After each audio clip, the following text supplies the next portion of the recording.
ஆயுதத்து நீட்சிக்கு உங்கள் அனைவரும் அன்போடு வரவேற்கிற நண்பர்களே. தமிழக முதலமைச்சர் அதிமுக பூஜா தமிழக முதலமைச்சர் தற்போது சில திட்டங்களை அறிவித்திருக்கிறார். அதில் மிக முக்கியமானது ஒன்றாக இருக்கக்கூடியது 20 லிட்டர் இலவசமாக விலை இல்லாத அளவில் 20 லிட்டர் சுத்திகரிக்கப்பட்ட குடிநீர் துவங்கப்படும். முதல் கட்டமாக சென்னை உள்ளிட்ட பகுதியில் துவங்கப்படும், பிறகு மாநிலம் முழுக்க விரிவுபடுத்தப்படும் சொல்லியிருக்கார். அதற்கான துவக்க புள்ளி ஆரம்பித்திருக்கிறது. இதில் திராவிட முன்னேற்ற கழகத்துடைய பொருளாளர் ஒரு கடுமையான விமர்சனம் வைத்திருக்கிறார். இந்த ஆட்சி தன்னுடைய ஆட்சி காலத்தை நிறைவு செய்யக்கூடிய நிலையில ஒரு 75 நாட்களுக்கு உள்ளாக சட்டமன்றத்துக்கு ஒரு பொதுத் தேர்தல் வரக்கூடிய நிலைமையில இந்த இடத்துல இந்த ஒரு திட்டத்தை அறிவிப்பது என்பது முழுக்க முழுக்க ஒரு தேர்தலுக்கான யுக்தியாக தான் பார்க்கிறது. இதில் உள்ளார்ந்த சிந்தனை, உள்ளார்ந்த நோக்கம் அவர்களுக்கு இந்த மாதிரி சுத்திகரிக்கப்பட்ட குடிநீர் விலை இல்லாமல் 20 லிட்டர் ஒவ்வொரு குடும்பத்துக்கு கொடுக்க வேண்டும் உண்மையிலே அவர் இருந்திருக்குமானால் ஆட்சிக்கு வந்த போதெல்லாம் கொடுத்திருக்க வேண்டும். இது ஒரு தேர்தல் யுக்தி என்று பார்க்கப்படுகிறது. இதே பக்கம் மறுபக்கம் அதிமுக பக்கம் விசாரித்தோம்னால் அவர் சொல்லக்கூடிய விஷயம் தொடர்ந்து ஒவ்வொரு நாளும் ஒவ்வொரு நலத்திட்டங்களை அறிவித்துக் கொண்டே இருக்கிறார். நாங்கள் 110 விதியில அறிவித்ததெல்லாம் தெரியாதா? 5 ஆண்டு காலமாக நாங்கள் அறிவித்துக் கொண்டே இருக்கிறோம். அம்மா குடிநீர்ல இருந்து எல்லா திட்டங்களும் ஏற்கனவே அறிவிக்கப்பட்ட பல திட்டங்கள், உணவகத்திலிருந்து பல திட்டங்கள் இருக்குது. அதனுடைய நீட்சியாக இதை பார்க்க வேண்டுமே தவிர 4.25 ஆண்டுகள் இந்த திட்டம் அறிவிக்கப்படாமல் திடீரென்று இன்று மட்டுமே திட்டம் அறிவிக்கப்பட்டதல்ல. இது ஒரு நலத்திட்டங்களின் தொடர்ச்சி என்று அதிமுக விமர்சிக்க, தேர்தல் நேரத்தில் செய்யப்படக்கூடிய யுக்தி என்று திமுக விமர்சிக்க, உண்மை எது? அதைப்பற்றி தான் இன்றைய ஆயுதத்தில் நீட்சில் விவாதிக்க இருக்கிறோம். நிகழ்ச்சி இந்த பகுதியில் நம்முடைய திராவிட முன்னேற்ற கழகத்தை சேர்ந்த வழக்கறிஞரும் ஊடக தொடர்பாளர் திரு சிவ ஜெயராஜ் நம்மளை தொடர்கிறார். அதே போல அதிமுக தோழமை இயக்கமாக இந்திய குடியரசு கட்சியுடைய தலைவர் திரு சேகு தமிழரசன் நம்மோடு வந்திருக்கார். உங்களை நிகழ்ச்சிக்கு வரவேற்கிறேன். நான் திரு தமிழரசன் அவர்கிட்ட தான் கேட்க விரும்புகிறேன், திராவிட முன்னேற்ற கழகத்துடைய பொருளாளருடைய இந்த விமர்சனத்துக்கு உங்களுடைய பதில் என்ன? நாம் ஏற்கனவே பல முறை கேள்வி கிணறு நிகழ்ச்சியில உங்களுடைய கட்சியுடைய மிக மூத்த தலைவர் திரு பண்டுட்டி ராமச்சந்திரன் இருந்து பதவியிலிருந்து நீக்கப்பட்ட திரு நாஞ்சி சம்பத் பல முறை இந்த கேள்வி எழுப்பியிருந்தோம். நீங்கள் 2011 தேர்தல் அறிக்கையில் சொன்ன விஷயங்கள், சொல்லாத விஷயங்கள் பிற விஷயங்கள், தேர்தல் அறிக்கையில் சொன்ன விஷயம், நீங்களா வாலண்டியரா சொன்ன விஷயம், இந்த 20 லிட்டர் குடிநீரை ஒவ்வொரு வீட்டுக்கும் இல்லந்தோறும் வறுமை கோட்டு கீழ் இருக்கக்கூடிய அத்தனை குடும்பங்களுக்கு நான் கொடுப்பேன் சொன்னேன். 75 நாளுக்கு உள்ள தேர்தல் வரக்கூடிய நிலைமையில இன்னைக்கு அந்த திட்டத்தை நீங்க கொண்டு வந்தீங்க அப்படின்னா, இந்த திட்டத்தை ஏன் நிறைவேற்றவில்லை என்று எதிர்க்கட்சிகளும் ஊடகங்களும் எழுப்பிய கேள்வியோட விளைவு என்று நாம் தானே பார்க்க முடியும். எப்படி தொடர்ச்சியா நாம் பார்க்க முடியும்? நாம் நூற்றுக்கணக்கான திட்டங்களை சட்டப்பேரவையில் 110 விதியின் கீழ் முதலமைச்சர் புரட்சித் தலைவர் அம்மா அவர்கள் அறிவித்திருக்கிறார்கள். இது 1-2 அல்ல, பல 100 திட்டங்கள், அவ்வளவு திட்டங்களை அவர்கள் அறிவித்திருக்கிறார்கள். இது தேர்தல் அறிக்கையிலே குறிப்பிடப்பட்ட ஒன்று, அதில் யாருக்கும் மாறுபட்ட கருத்து இருக்க முடியாது. தேர்தல் அறிக்கையில் திராவிட முன்னேற்ற கழகம் எத்தனையோ முறை ஒவ்வொரு ஆண்டும் எவ்வளவோ தேர்தல் உறுதிமொழிகளை தந்திருக்கிறது, அதை பொருட்படுத்தாமையே தவிர்த்திருக்கிறது. அந்த குற்றச்சாட்டுகளுக்கு நீங்க இப்போ முதல்ல எழுப்பிய கேள்விக்கு நான் போக விரும்பல. ஆனால் நடைமுறைப்படுத்துவதற்கு காலக்கெடுவில் நீங்க சொன்ன 2 சொல்லிடுறேன். 2011 2006 பொது தேர்தலில் இவர்கள் தேர்தல் அறிக்கையை பற்றி அப்போதைய நிதியமைச்சர் திரு சிதம்பரம் அவர்கள் சொன்னார், இந்த தேர்தலுடைய கதாநாயகன் இந்த தேர்தல் அறிக்கை தான் அப்படின்னு திரு சிதம்பரம் அவர்கள் சொன்னார். இந்த தேர்தலுடைய கதாநாயகன் என்று சொன்னார். இலவசமாக நாங்கள் இந்த 2 ரூபாய்க்கு அரிசி கொடுப்போம் சொல்லி சொன்ன போது, கலர் டிவி கொடுப்போம் சொன்னபோது அது ஒரு மிகப்பெரிய ஒரு அதிர்வலைகளை ஏற்படுத்தி அதை நிறைவேற்றினாங்க, செஞ்சாங்கிறது பார்த்தோம். ஓபனான டெண்டர் கொடுத்து, பகிரங்கமான டெண்டர் கொடுத்து, அனைத்து கட்சி தலைவர் உள்ளடக்கிய குழுவை அமைத்து அவங்க செஞ்சாங்க நம்ம பார்த்தோம். மாறாக இந்த திட்டம் நீங்கள் சொன்ன 110 திட்டத்தில் விதியின் கீழே பல திட்டங்கள் அறிவித்தாங்க, மறுக்கல.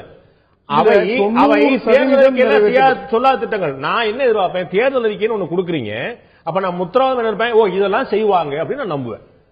தேர்தல் அறிக்கையில நீங்க சொன்ன விஷயத்தை நீங்களே செய்யல, அதத்தான் 5 ஆண்டு காலக்கெடுவுக்குள்ள நிறைவேற்றுவதாதான் தேர்தல் அறிக்கை. ஒரு தேர்தல் அறிக்கையில தன்னுடைய பதவி காலத்தில் எவ்வளவு, அதுதான் இப்ப நிறைவேற்றி இருக்காங்க. ஒரு தேர்தல் அறிக்கையில நம்ம என்ன வலியுறுத்துறோம், 58வது மாதத்தில் அறிவித்தாலும் அது அந்த 60 மாதத்துக்குள்ள வர கணக்கு. அதாவது நீங்க அவர்கள் தேர்தல் அறிக்கையில சொன்ன எத்தனை திட்டங்களை நிறைவேற்றி இருக்கிறார்கள் என்பது வேறு. ஆனால் ஒரு திட்டத்தை அவருடைய 5 ஆண்டு காலத்தில் அவர்கள் நிறைவேற்றுகிற போது ஏன் இந்த காலதாமதம் என்று கேட்பது ஒரு ஜனநாயக ரீதியான கேள்வி அல்ல. நான் என்ன கேட்கிறேன், இப்ப திடீர்னு நீங்க காவிரி படிப்படியா தங்களுடைய ஆட்சி காலத்தில் நிறைவேற்றிக்கிட்டே வராங்க. இல்ல காவிரி பிரச்சனை, கச்சத்தீவு பிரச்சனை, முல்லை பெரியாறு, இதெல்லாம் காலகாலமா இழுபறில் இருக்கக்கூடியது. நீதிமன்றம், அண்டை மாநில பிரச்சனை, பல விஷயங்கள் இருக்குது. இது உங்களுடைய கட்டுப்பாட்டுக்குள்ள இருக்கக்கூடிய விஷயம், தமிழ்நாட்டுக்குள்ள இருக்கக்கூடிய விஷயம். இப்ப நான் ஒண்ணு திருப்பி கேட்டா, அம்மா உணவகம் தேர்தல் அறிக்கையிலே இல்ல, ஆமா. அது வெற்றிகரமா இன்றைக்கு மக்கள் வரவேற்போடு நிறைவேற்றப்பட்டிருக்கிறதா இல்லையா? ஆமா, நான் அப்படியே உங்களை திருப்பி கேட்கிறேன். தேர்தல் அறிக்கை சொல்லாத விஷயத்தெல்லாம் நிறைவேற்றீங்களே, தேர்தல் சொன்ன விஷயத்தை எப்ப நிறைவேற்றீங்க? அதுதான் 5 ஆண்டு பதவி காலத்துல இப்ப அது அறிக்கையில சொன்ன அதையும் நிறைவேற்றுவதற்கு இந்த அரசு முன்வந்து அதை தொடங்கி இருக்கிறது. தேர்தல் அறிக்கையில அதனால அது நீங்க தவறுன்னு சொல்ல முடியாது. தவறுனே சொல்லுங்க. ஏன் இந்த தாமதம் கேட்கும்போது தேர்தலா அப்படிங்கிற கேள்வி வருது. தாமதமே இல்ல உங்களுடைய இப்ப இல்ல நான் யாருடைய கற்பனைக்கும் எட்டாம யாருடைய கற்பனைக்குமே எட்டாம இந்தியாவிலேயே முதன்முறையா போக்குவரத்து கழகத்துல இருந்து ஒரு குடிநீர் திட்டம் வந்து வருது. 10 ரூபாய்க்கு 1 லிட்டர் பாட்டில். உற்பத்தி பண்றது யாரு? போக்குவரத்து கழகம். போக்குவரத்து கழகத்துக்கும் தண்ணீருக்கு என்ன சம்பந்தம் யாருக்குமே தெரியல. திடீர்னு வந்து வந்துச்சு. அருமை. எப்படியோ 10 ரூபாய்க்கு தண்ணி கிடைச்சா சொந்தம், மத்த தனியார் 20 ரூபாய்க்கு விற்கிறாங்க, நீ 10 ரூபாய்க்கு விற்கிறீங்க. I am very happy. ஆனா இது இந்த பக்கம் ஓரமா வச்சிருங்க. அறிவிக்காத இந்த திட்டம் வரும்போது அறிவிச்ச அந்த திட்டம் ஏன் வரல? அதுக்கு ஒரு போக்குவரத்து கழகம், மின்வாரியம் ஏதோ ஒண்ணு சொல்லி 1 மினிட் தண்ணி கொடுத்துருக்கலாம். இப்ப அந்த கேள்விக்கு நான் பதில் சொல்லவா? ப்ளீஸ். அதுக்கு முன்னுதாரணம் யார் தெரியுமா? மத்திய அரசு தான். மத்திய அரசுடைய ரயில்ல, தொடர் வண்டிகள்ல ரயில் நீர்னு ஒரு குடிநீர் பாட்டில் அறிமுகப்படுத்தினாங்களா இல்லையா? அதனுடைய விலை என்ன? அதிமுக சொந்த திட்டம் இல்லையா? இல்ல, அது ஒரு அதிமுக சொந்த திட்டம் இல்லையா? நீங்க இப்படி ஒரு கொச்சைப்படுத்தினா கொச்சைப்படுத்துறேன் நீங்க தான் சொல்றீங்க. ஆக மத்திய அரசு ஏற்கனவே அதிகப்படியான விலையில இதே போல ஒரு திட்டத்தை ரயில் நிலையங்கள்ல வழங்கிட்டு வராங்க. அப்போ தமிழக அரசு வந்து ஏன் போக்குவரத்து துறைக்கு இதுக்கு என்னன்னு கேட்டீங்களா? அதற்கு தான் சொல்றேன். போக்குவரத்து துறையில பிரமாதமான லாஜிக். அதை விட சிறப்பா குறைந்த விலையில தருவதில் என்ன தப்பு? தப்பே இல்லைங்க. நான் வரவேற்கிறேன்னு சொன்னேன். அருமையான திட்டம் தான் சொன்னேன். அவங்க 20 ரூபாய் கொடுப்போம், நீங்க 10 ரூபாய் சூப்பர் நான் சொன்னேன். மறுக்கல. நான் சொன்னேன் இப்படி சொல்லாத திட்டம் அங்க சாத்தியமாகும் போது சொன்ன திட்டம் ஏன் சாத்தியமாகும் கேட்கிறேன். அதாவது ஒரு திட்டத்தை படிப்படியாக நாம் சொன்ன உறுதிமொழிகளை நிறைவேற்றி கொண்டு வருகிற போது இந்த உறுதிமொழியை ஏன் கடைசியா வச்சுக்கிட்டீங்கன்னு கேட்கறது இப்ப ஒரு நல்ல விமர்சனமா? ஏன் விமர்சனம்? இப்பயுமே நீங்க சொல்லுங்க, ஒரு அரசு தன்னுடைய உறுதிமொழிகளை எதை முன்னுரிமை தந்து எடுத்து தடுவது, எதை சூழ்நிலைக்கு ஏற்ப, அந்த தேவைகளுடைய கூறுகளுக்கு ஏற்ப, வாய்ப்போசைகளுக்கு ஏற்ப, நிதி நிலைமைக்கு ஏற்ப எப்படி செய்யணும் படிப்படியா. ஆக இந்த உறுதிமொழி திமுக ஒரு குடும்பத்துக்கு அது ஒண்ணுதான்.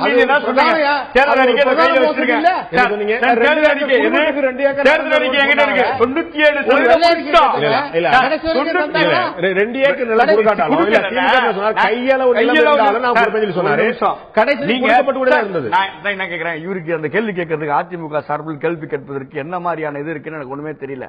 நான் கேட்கிற ஆனந்தவிடன் பத்திரிகை 189 அறிக்கைகளை அறிவிச்சிருக்காங்க சட்டசபையில. 100 அறிக்கைக்கு கூட ஜீவோ போடல. இது ஒரு அறிவிப்பு, வெற்று அறிவிப்பு.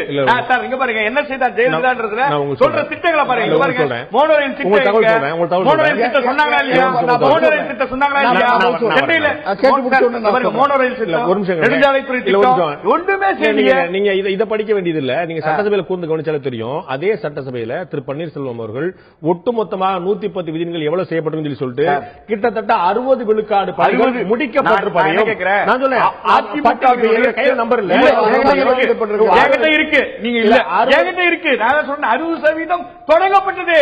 நீங்க எதை முடிச்சீங்க? இப்ப கூட குடிநீர் திட்டம் தொடங்கி வச்சிருக்காங்க. அவங்க யாருக்கா கொடுத்திருக்காங்களா? ஸ்மார்ட் கார்டு திட்டம் யாருக்கா கொடுத்திருக்காங்களா? சரிங்க, செல்போன் கொடுப்பேன் 3 மாசத்துக்கு முன்னாடி சொன்னாங்க. இது வரைக்கும் யாருக்கா செல்போன் கொடுத்திருக்காங்களா? நாங்க என்ன கேட்கிறோம் சார், எதுக்கு வெற்று அறிவிப்புகளை கொடுக்குறீங்க? 4 பக்கம் விளம்பரம் கொடுக்குறாங்க சார். 4 ஆண்டு ஆட்சியின் சாதனையை அரசாங்க செலவுல ஒரு தலைமை செயலாளர் போல, தலைமை செயலாளர் அதிமுக தலைமை செயலர் நிலைய செயலாளர் போல செயல்படுறாரு. விளம்பரம் எதுக்கு நீங்க கொடுக்குறீங்க? கோட்டை தலைமை செயலகத்தையே மறைச்சு ரெட்டையில வச்சிருக்காங்க பாருங்க. உதயசூரியன் சின்னம், உதயசூரியன் சின்னம், உதயசூரியன் சின்னம் அரசு சார்பில் பயன்படுத்தப்படலையா? செஞ்சு முடிச்சு தப்பு சொல்லுங்க. எந்த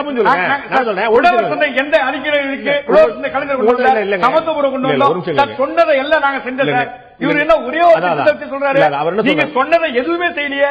சரி, 60 வயசானவருக்கு பஸ் பாஸ் கொடுப்பேன்னு அதிமுகவின் தேர்தல் அறிக்கை 6வது பக்கத்துல 21வது திட்டமா சொல்லிருக்கீங்களே, இன்னை வரைக்கும் ஏன் செய்யல? அப்ப நீங்க நாட்டு மக்களை ஏமாற்றுவதற்காக ஆட்சிக்கு வரணும் திரும்ப சொல்றீங்க. இது எல்லாம் காணொலி காட்சி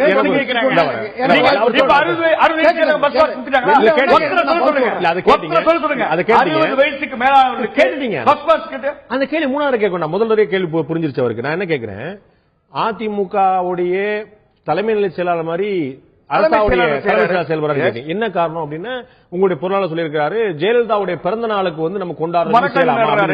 ஆனால் உங்களுக்கு நல்லா தெரியும், மறந்துருக்க மாட்டீங்க, அரசாங்கம் சார்பா மக்களுடைய வரிப்பணத்துல செய்யப்படக்கூடிய திட்டங்கள்ல திராவிட முன்னேற்ற கழகத்துல கலைஞர் காப்பீட்டு திட்டம், கலைஞர் வீட்டு வசதி திட்டம், அன்னை அஞ்சுகம் திட்டம், நீங்கள் உங்களுடைய பேரை முன்னிறுத்துறீங்க, அவங்களுடைய பேரை முன்னிறுத்துறீங்க. நான் கேட்பது சார், அம்மா உப்பு, அம்மா மினரல் வாட்டர், அம்மா சிமெண்ட், இதெல்லாம் யாருக்காவது கிடைச்சிருக்கா? நீங்க யாரு கிடைச்சிருக்கு? கிடைத்தவர்களுடைய விழுக்காடு இதே கலைஞர் காப்பீடு திட்டத்தில் பயன்பெற்றவர்களுடைய எண்ணிக்கை எவ்வளவு, இன்னைக்கு அரசாங்கத்தினுடைய திட்டத்தில் பயணிக்கை எவ்வளவு? இப்ப போட்டு பாருங்க. கிடைக்குது, எங்க கிடைக்குது? அடித்தட்டு மக்களுக்கு போகுதா? எந்த அடித்தட்டு மக்களுக்கு போகுது? அம்மா உணவகம் எங்க குக்கிராமத்து எந்த ஊருக்காவது இருக்கா? கலைஞர் காப்பீடு எல்லா இடத்துக்கும் எம்ஜிஆர் பேர்ல ஒரு திட்டம் உண்டா இந்த 5 ஆண்டு கால ஆட்சியில? சொல்லுங்க. ஒரு நிமிஷம் கேளுங்க. அம்மா உணவகம் சிறப்பா செயல்படுகிறதுன்னு நம்ம தொலைக்காட்சி அளித்த பேட்டியில உங்களுடைய தளபதி சொல்லியிருக்காரு. நான் செயல்படாதல்ல. நான் கேட்பது எந்த இடத்தில் நீங்கள் சொன்னதை நீங்கள் செய்திருக்கு நிறைவேற்றிருக்கிறீர்கள்? சட்டசபையில் நாட்டு மக்களை ஏமாத்துறாங்க. நான் கேட்பது, அவர் வந்து முதல்ல சொன்னார் இல்லையா, உங்களுக்கு 5 ஆண்டுகள்ல ஒவ்வொரு திட்டமா நிறைவேற்றிட்டே வரும். அவங்க சொன்னது போல அநியாயம் 20 லிட்டர் தண்ணீர் கொடுக்கறது பெரிய கஷ்டமாங்க. அதுக்கு ஸ்மார்ட் கார்டு போடுறேன்றீங்க, இது அது குடுக்கறேன்றீங்க. ரேஷன் கார்டு சொன்னீங்களே, ஸ்மார்ட் கார்டு போடுறேன்னு, ரேஷன் கார்டு இன்னி வரைக்கும் யாருக்காவது வச்சா தாள் ஓட்டி கொடுக்கல சார் ரேஷன் கடையில. நீங்க ஓட்டுனதா நான் இன்னொன்னு கேட்கிறேன் சார், எங்களுடைய ஆட்சி காலத்துல நாங்க 4600 ரேஷன் கடை கொண்டு வந்தோம். நீங்க என்ன ஆட்சி எத்தனை ரேஷன் கடை கொண்டு வந்தீங்க சார்? திட்டங்களை கொடுப்பதிலும் இவர்கள் எதுவும் செய்யல. ரேஷன் கடை கூட விடுங்க, திட்டங்கள் நீங்க போட்டு பாருங்க சார். இன்னொரு சொல்லட்டுமா உங்களுக்கு? தமிழ்நாடு நெடுஞ்சாலைத்துறையில 4656 கிலோமீட்டர் சாலை தமிழ்நாடு அரசு 5 ஆண்டுல போட்டுச்சு. இப்ப வெப்சைட் ஓபன் பண்ணுங்க, 3000 கிலோமீட்டர் கூட போடல. இந்த அரசாங்கம் செயல்படாத அரசாங்கம் என்பதற்கு இதெல்லாம் உதாரணம். ஓகே, திரு தமிழரசன் நீங்க பதில் சொல்ல விரும்புறீங்க. தோழர் ஏதோ பொதுக்கூட்டத்தில் பேசுறது போல ஊடகங்கள் வரக்கூடிய செய்தி வந்து ஆதாரமா நானே கொள்ள மாட்டேன். நீங்க அரசாணை காட்டுங்க. ஊடகங்கள் சார், நீங்க எல்லா ஊடகத்தையும் நீங்க ஏற்றுங்களா? எல்லா ஊடகத்தையும் தம்பி டிவி சொல்றதெல்லாம் தப்புயா. மேற்கோளா காட்ட முடியாது, மேற்கோளா காட்ட முடியாது. பாண்டே சொல்றா மேற்கோளா எல்லா ஊடகத்தையும் நீங்க எல்லா ஊடகங்களும்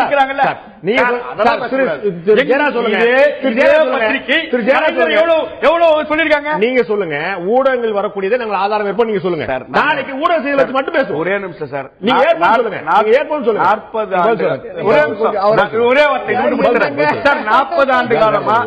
ஆண்டு காலமா பத்திரிகையாளராக இருந்தவரோட மகன் நான். எனக்கு தெரியும் பத்திரிகைகளினுடைய தரம் இது. இதுதான் பத்திரிகையை குறைத்து மதிப்பிடாதீங்க. பத்திரிகைகளை பற்றி நீங்கள் சொன்னது மவுண்ட் ரோடு மகாவிஷ்ணு என்று சொன்னது, விலை போன என்று சொன்னது, அவங்க சொல்ல சொல்லுங்க. 180 உங்களுக்கு ஆதாரம் இருந்தா, உங்களுக்கு ஆதரவா இருந்தா நடுநிலை நாளேடு, உங்களுக்கு ஆதரவா இல்ல 189 திட்டங்களுக்கு ஆதாரம் உண்டா? காட்டுங்க, காட்டுங்க, சொல்லுங்க. ஐயா வந்து சபாநாயகரா இருந்தாங்க. ஐயா சொல்ல சொல்லுங்க. நீங்க அருமையான விஷயம் பேசுறீங்க, ஆனால் ஆதாரம் என்பது அதுவாகாதுங்க சொல்லுங்க ப்ளீஸ். ஒரு வழக்கறிஞர் முரசொலியில வருவது, இன்னொரு வார பத்திரிகையில் வருவதுதான் சாட்சியம். இதை போய் வந்து நீதிமன்றத்தில் இது மாதிரி பேச முடியுமா? ஆனாலும் நான் கேட்கிற கேள்வி, 5 ஆண்டு காலத்துல வந்து இவங்க வந்து நிறைவேற்றுவதற்கு வந்து 20 லிட்டர் குடிநீரை பத்தி இவர் பேசுறாரு. பஞ்சமி நில மீட்பு ஆணையம்னு 2006 தேர்தல் அறிக்கையில சொன்னார். 5 ஆண்டு காலம் இருந்து இன்னும் 3 மாதம் இருக்கிறப்போ அந்த ஆணையத்தை போட்டார். அது திட்டம் இல்ல. என்ன திட்டம்? அது திட்டம் இல்ல, இது ஸ்கீம். முடியும்னா இது முடியாதா? இது மக்கள் சேவைனா நீங்க பஞ்சம் நில மீட்பு என்ன மோசடி? 3 மாதம் ஆட்சி முடிவதற்கு இருக்கிற போது ஒரு ஆணையத்தை போட்டால், அந்த ஆணையம் ஓராண்டு கால நியமனத்தில் போட்டால் எப்போது அதனுடைய பரிந்துரையை தரும்? ஏமாற்று வேலை தானே. திட்டம் தொடங்கப்பட்டால் 90 நாளைக்கு முன்னாடி அவர்கள் செய்தது ஏமாற்று வேலைன்னு சொன்னா 75 நாளைக்கு முன்னாடி நீங்க செய்யறது என்ன வேலை? இல்லங்க, இது ஒரு அவங்க வந்து பஞ்சமி நில மீட்புக்கு ஆணையம் வைக்கிறாங்க, ஏமாற்று வேலை. திரு பாண்டே அவர்களே, நீங்க வந்து சொல்றது என்ன வேலை? திரு பாண்டே அவர்களே, இது ஒரு திட்டம் தொடங்கப்படுகிறது. தொடங்கப்படுகிற போது இது விரிவடையும், பின் முழு வேச்சில அனைவருக்கும் போய் சேரும். ஆனால் அது ஆணையம் ஓராண்டு காலத்துக்கு பிறகு நீ பரிந்துரை தரணும் அப்படின்னு உனக்கு 3 மாதம் இருக்கிறப்ப நீ தர்றேன்னா அது என்ன தார்மீக ஜனநாயகம்? இல்லங்க, இதுல தார்மீகம் என்னங்க வந்துச்சு? நீங்கள் ஒரு திட்டத்தை உங்களுக்கு எப்போ தேவைக்கிறீங்க, அவங்க ஒரு திட்டம் எப்போ தேவைப்படுறாங்க? ஒரு செயல் திட்டத்துக்கும் ஒரு உங்களுடைய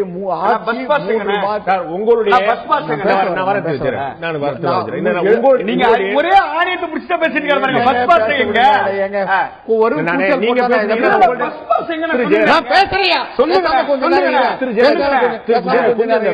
போக்க கொஞ்சம் புரிஞ்சுக்கங்க.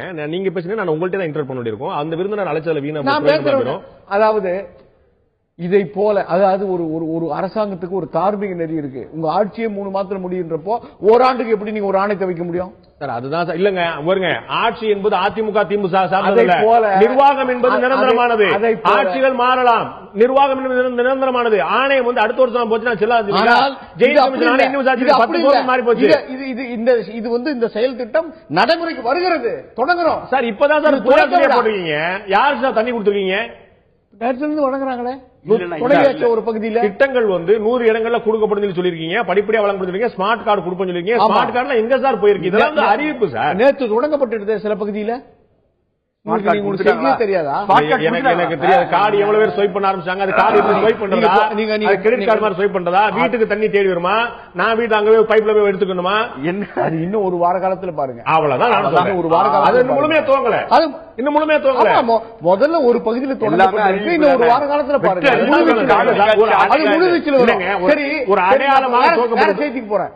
என்னுடைய நம்ம வழக்கறிஞர் வந்து ஒரு வழக்கறிஞர், சட்டமன்றம் தெரியாது. சட்டமன்றத்தில் வந்து ஒரு உண்மைக்கு மாறான கருத்தை சொல்ல முடியாது. 60% பணிகள் முடிந்திருக்கிறது. அதாவது நாம் வாக்குறுதி தந்த அந்த உறுதிகள் 90% அரசாணை போடப்பட்டிருக்கிறது. மீதி 10% ஏன் அரசாணை போடலன்னா அதற்கு வந்து வழக்கு இருக்கு.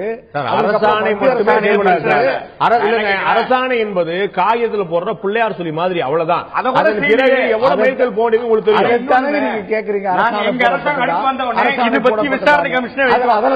போடப்பட்ட அரசாணையில 60% பணிகள் முடிந்திருக்கிறது. எஞ்சிய பணிகள் இன்றைக்கு முடுக்கவே விட மாட்டேங்கிறீங்க.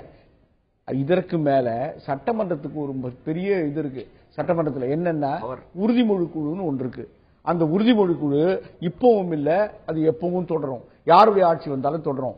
எந்த முதலமைச்சராக இருந்தாலும் அங்க தந்திருக்கிற உறுதிமொழியை நிறைவேற்றுவதற்கு என்ன மாதிரியான நடவடிக்கைகள் பின்பற்றப்பட்டிருக்கிறது அப்படின்னு உறுதிமொழியை ஆய்வு செய்வோம். இல்லன்னு நடுக்கு எடுத்துருவோம்.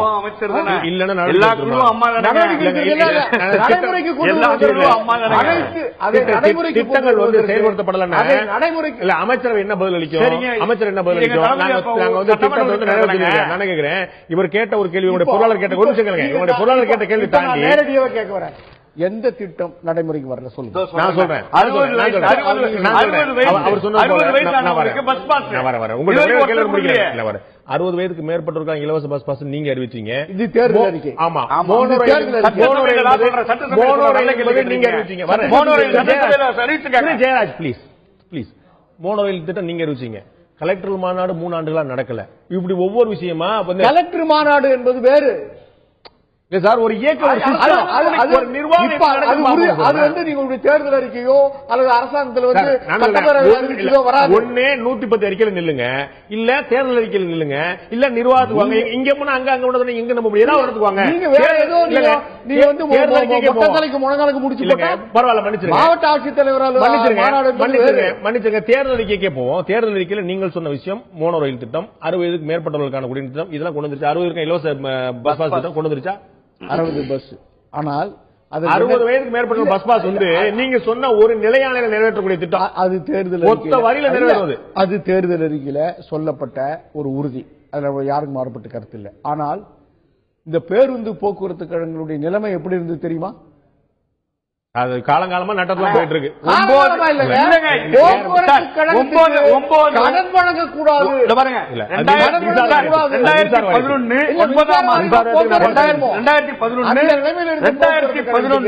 9ஆம் மாசம் மாண்புமிகு முதலமைச்சர் ஜெயலலிதா சட்டசபையில நான் தனியாக துணை நகரம் அறிவிக்கிறேன்னு சொன்னாங்களே, எங்க துணை நகரம்?